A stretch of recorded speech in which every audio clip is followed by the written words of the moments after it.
Hello, my name's Gregor Kiddie. I'm the engineering manager for the innovation team, and this is the Rithum Rundown.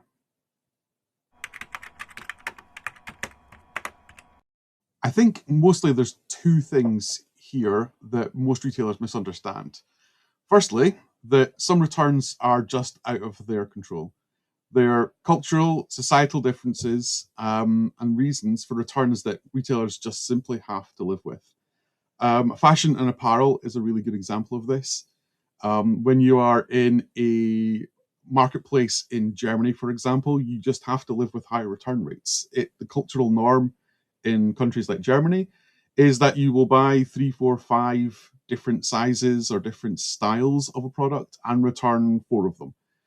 That's just a cultural norm. That's something retailers have to live with. Secondly, the bigger misunderstanding is that there is just one big fix that retailers can make to actually solve their returns problems. The reality is that returns, and specifically reducing returns, is a small set of changes that on their own don't look significant, but together really, really shift the needle. So they look at things like improving bullet points or improving titles. And this is the one big thing that they need to do, and suddenly the returns will disappear. That's really not how this works. Returning your bullet points may shift the needle a small amount. Improving your titles may shift the needle a small amount. But together, all of these small effects have a massive, massive effect. If you can take many, many small changes and improve all your listings in many, many small ways, your return rates will improve. And that's just a scale. Work at scale, making small improvements at scale, and suddenly your returns will improve.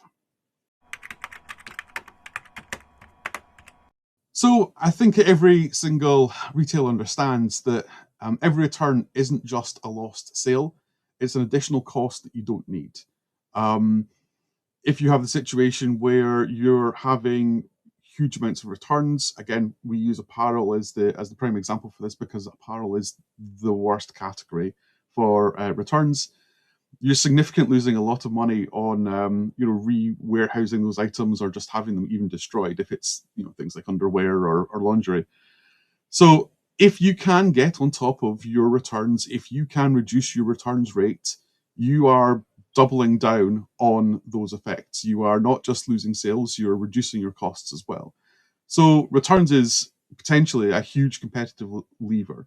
If you can do better than your competitors, then you're going to be ahead. It's that simple.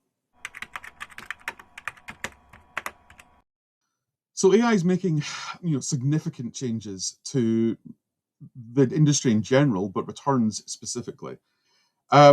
The big advantage of AI is that it can do many, many things at scale that humans just would take a very, very long time to be able to do.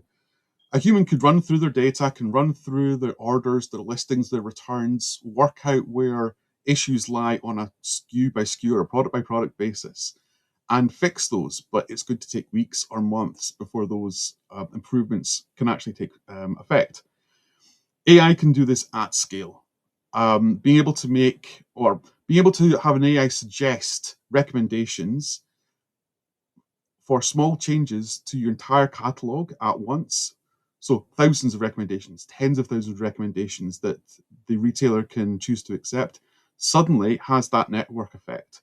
It is all of those small changes at scale, each of which has a small effect on returns, but overall, together, they have a huge effect on those returns.